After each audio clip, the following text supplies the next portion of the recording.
Is good, yo. Guys, we have been really grinding on this show, and to think that it was going to get any crazier, I didn't expect them to drop this type of story in here, but it makes sense because it is somewhat of a folk tale. But at the same time, this is like actual history, so to think that that's the type of thing that they're kind of going off of, which is this arc, this girl who pretty much saves everybody and every man, but because she's a woman, um, it pretty much was frowned upon because she did this. Sorry, I was sending something out. But regardless of all that, we have our boy X who is a blank page and can really look past all of the stereotyping, and not to mention he has two women on his team that's probably stronger than him in like a lot of the categories when it comes down to just one's way better than him at healing, the other one is just more physically fit than him, the ninja girl, so it's like this story is already showing us that the women in the show are very, very powerful, even though the guy might be more of the powerhouse, the tall guy, but regardless, the girls still keep up with him as if they're on even footing. So I like that aspect that not only are they picking very empowering stories to some women and just like some people overall, like France. It's nice just to see these stories being talked about in this present day, because if you think about all the people nowadays that are sensitive and can't really even handle um, being called a names, and they just go and run and hide because they were name called. You have stories like this that completely shatter all of how much stigma was already in this world, and how much actually people were fighting uh, for much bigger things than just not having people say bad words to you or say bad words around you. That's not even completely objectifying you. So it's funny to see these types of stories because it just doesn't fit with this day and age. Like if we literally said anything about burning a woman at the stake, people would just go like go off, So to think that this is a thing, it's clear that this was, in the past, this was different people back in that time, and to see the Chaos Bringers yet again really playing the role of hero, it's funny because what the story was supposed to be is someone being burnt, right? So what does the Chaos tellers do? They come and try to stop that killing. They come and try to stop that aspect of the story by kind of mudding up other things within the story.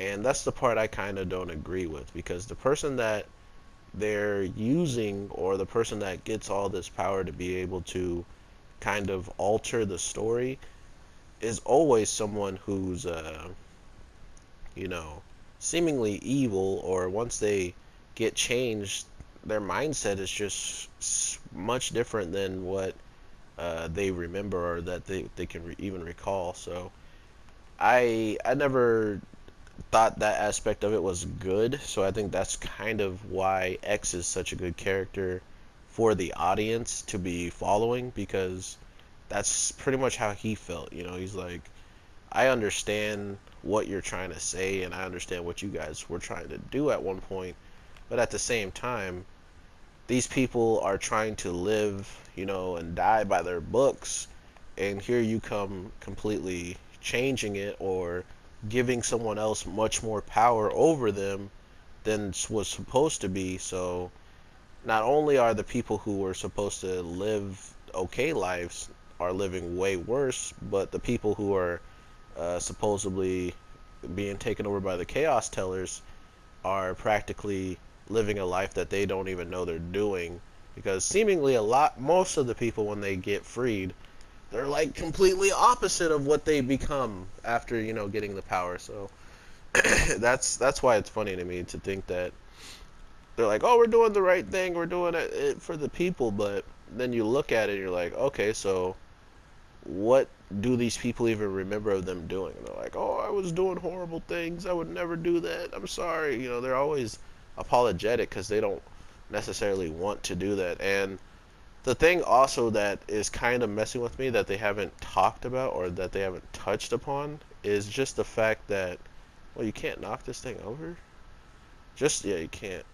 Just the fact that we've seen a story like Cinderella that it didn't work out the way it was supposed to, or like the turning didn't turn out the way it was supposed to, or something along those lines, and she remembered like everything. So it's like, why hasn't this been a recurring theme where they can now change or at least alter a little bit of their past, or not past, but their fate, but still follow a like steady guideline? I mean, I don't think that's possible for this girl, seeing how part of her story is literally getting burnt alive. But as a heretic, nonetheless, after saving everybody and they would have died, she is a heretic for that. So we are now pretty much looking at the end game of what is good and what's an evil. And supposedly we're the evil ones for wanting the world to go back into the way it's supposed to be, simply because, um, that's just how fate's supposed to be. That's pretty much all I'm getting from this. So if that is the case, it's sad that she has to go out this way, but I think what X said, by following what you believe is right all the way till the end, is true. Like, because of this happening, there was change that came, like, not much of that would happen to people who weren't like deserving of it. So it helps some way, but do you really got to kill an amazing person just to get that lesson across? And if you were in this fairy tale, the answer would be yes, and that really sucks. But I think this is why the storytelling's so good. A lot of people just around the world and in the U.S.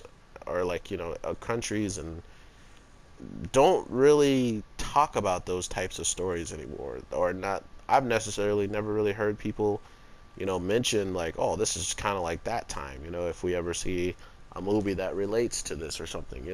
It's not something that people want to bring up, that seems really a part of our dark history.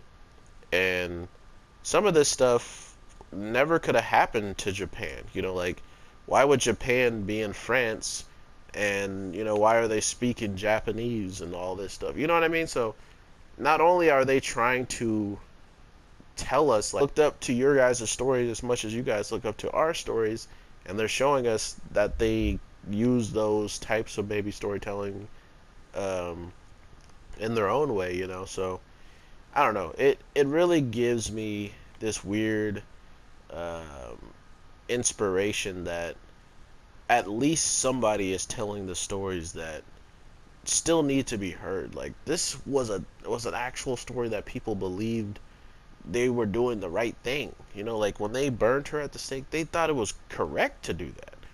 So you got to remember the dark sides of history. Even though there is good sides of history, you got to know the dark, because it could always go back to that. Or some people could do something and take it back to the dark times within a matter of seconds, guys.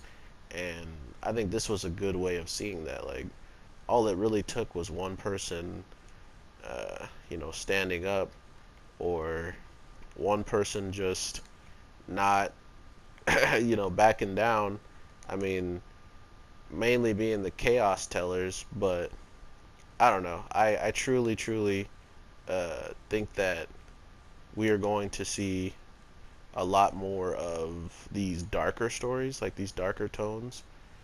Um, but dang, this fool missed out on loot. But I don't think it's a bad thing.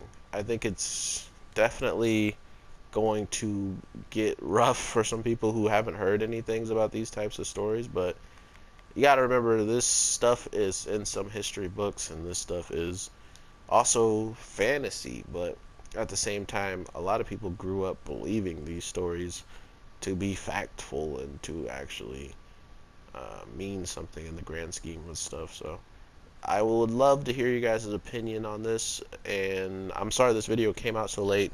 Kind of got distracted with Division and just started grinding super hard on it, so I do apologize for that, and I wanted to at least get this video out while I was playing my last match before getting off. But overall, man, this was a pretty crazy episode. Like the beginning fight of how brutal it was to all the way till seeing the dragon who just randomly started rambling on, or the narrator who was rambling on about the dragon. I couldn't really tell. But that dragon looks dope and looks sketchy, so I can't wait to see what that's all about.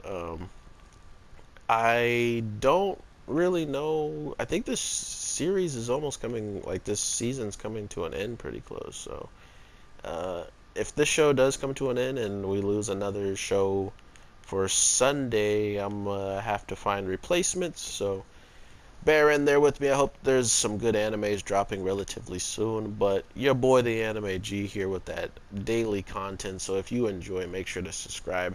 Hit that like button so I know you guys are at least watching. And because I notice a lot of people that aren't even sub watch. So I get views and then it's like no likes. But then I'll get a lot of likes on a video and no views because, well, not no views, but I'll get barely any views. But I know you guys at least watched it because you're the only ones that would really like my content, and I appreciate that a lot, guys. So talk to you in the next one, and I hope you have an amazing day, night, evening, whatever the case may be when you're watching this, and I'll talk to you in the next one. Peace.